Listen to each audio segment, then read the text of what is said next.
Welcome back, guys. Game 6 underway now with eButcher again. So luckily avoiding all of those problem matchups where eButcher runs into trouble. This next matchup is against Circle, and quite relieved at that because obviously as a Circle player I know what all the Circle stuff does pretty intimately. My opponent is Rick, who beat me first round of Call to Arms last year in Circle versus Kador. So it's Circle versus Kador mirror match, not rather than mirror match. Rematch is the term I was looking for.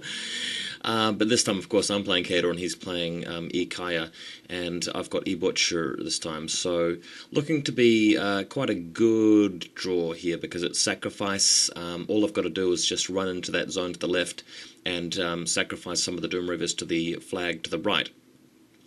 And this ought to be quite easy because I can just camp around the edge of that control zone. If he moves anything into the zone, I just charge it and kill it, and score a point that turn, and all I've got to do is that, twice for the whole game, and I've got it. If he attacks me, then defeats and runs away, then I just take the point.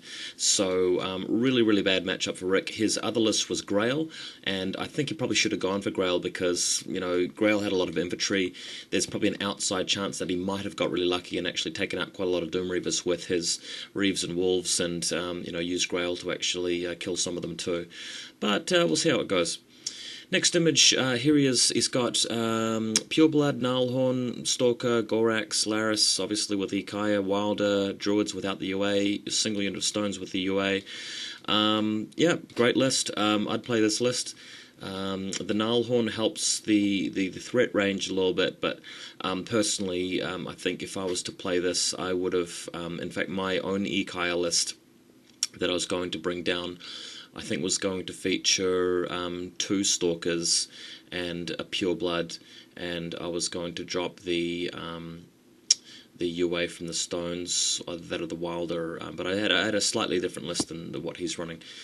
No matter. Going to the next image, we've just basically got my first turn rocking out there and basically just saying, if you move forward, I'm going to charge you. If you don't come forward, I'm going to win on scenario. And that's how it's going to go. I mean, I've got a big wave of Doom Reavers. He can't really commit any forces to stopping me from sacrificing them onto the flag, because if he does that, he's going to have no chance against the zone over here.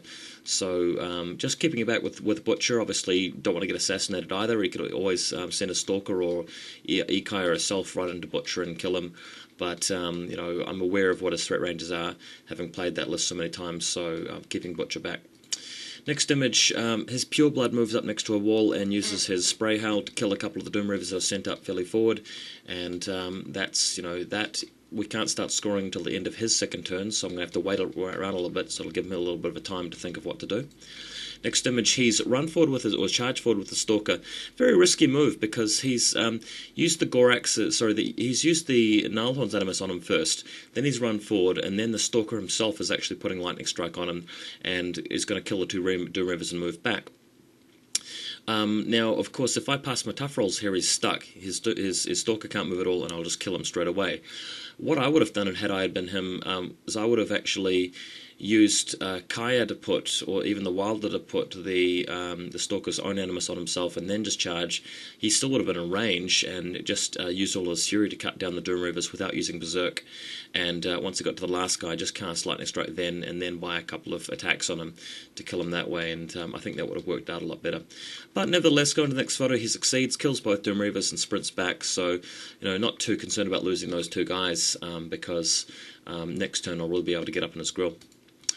Next image, this is the end of Kaya's turn. She's basically camped everything behind this wall. The shifting stones are in position to teleport the Stalker next time, which will be a good plus. He'll be able to get into position and berserk quite a lot of guys. But just in general, he's not really taking the game to me. He's waiting for me to do what I want. Next image, Doom Reavers all running and charging. I managed to get a couple of Doom Reavers in there to actually charge the shifting stones and take one of them out, which means the Stalker can't, in fact, teleport over and smash both my jacks up. eButcher's hanging back a long, long way back, because this is the one turn where if he wants to try and assassinate me, this is probably the best chance. Other than that, running all the Doom Reavers forward, he's going to have to attack back here and kill as many as he can, because after that I can actually start scoring. So he can't really use his feet either, because if he feats, that doesn't really achieve very much. Next image, Wolf Stalker, I believe, took a hit from these guys, but still up and running, so he's able to start berserking them. But you know, I think I passed a couple of tough rolls there, and the Stalker's just hanging back there, no point feeding or anything. Next image, Druids passing their command checks and attacking the Doom Reaver himself with their little sticks, and again failing tough rolls, so I actually lose this guy. Next image after that, I believe this is the end of his turn 2, or yeah, end of his turn 2. He's killed a whole bunch of guys here, but he's still kept his army in this one position, and I'm actually free to start scoring now, so this is going to be quite an interesting sort of follow-up. Next turn, Epic Butcher rolls, I think, 7 focus, which was awesome. Load the Juggernaut up with 3 of them. The Stalker himself has Forced Evolution, but I charge in, boost my attack roll, and I get a double 6 in there somewhere, or a double 4, which crit freezes them, which was horrible because it takes them from defense 16 all the way plummeting down to 5, and those power 19s just totally smashed them. So that was nice lucky rolling for me, and just absolute you know, death to this Stalker right here with the awesome Juggernaut. Next photo, Doom Reavers charging in on the Pureblood and ripping him up.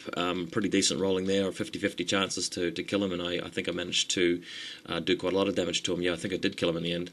The second Juggernaut moving in to position just to threaten everybody and obviously tempt them to move over the wall and start attacking him with the Gnarlhorn. Next image, here's where it's ended up. Fenris has even moved in. I haven't actually used my feet yet, but I can easily score a point at this stage because there's absolutely no problem just moving one of my Doom Reavers onto the flag, and I've got the control zone, as you can see.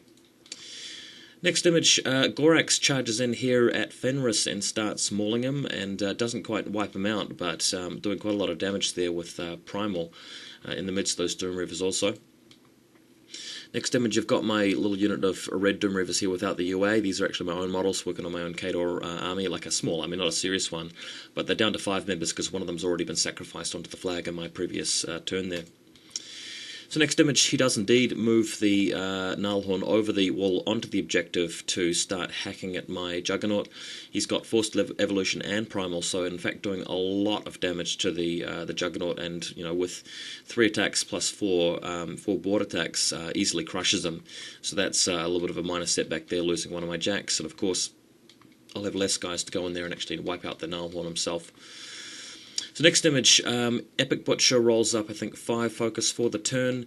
He's able to put Boundless Charge on himself, so if you go to the next photo here, the final situation, he actually runs in and charges the Gnarlhorn, using his Homicidal Maniac ability to wipe out both the Shifting Stone and the UA and the Druid, and after spending a couple of focus there, also kills the Gnarlhorn. Not hard to do when you're Epic Butcher. Next photo, here he is here again, just another photo of him right before the 1-inch move, so I'm just going to have to skip that. In fact, that was the last photo. Fenris gets a couple of points from the Rage token in the feet turn and kills the Gorax, leaving me with the zone, and of course sacrificing another Doom Reaver to take the second control point. So quite happy with this win. It means that I'm on as many control points as I can get, so if there's a tiebreak to place me 5th or 6th or 7th or whatever it is, I should be able to pick it up.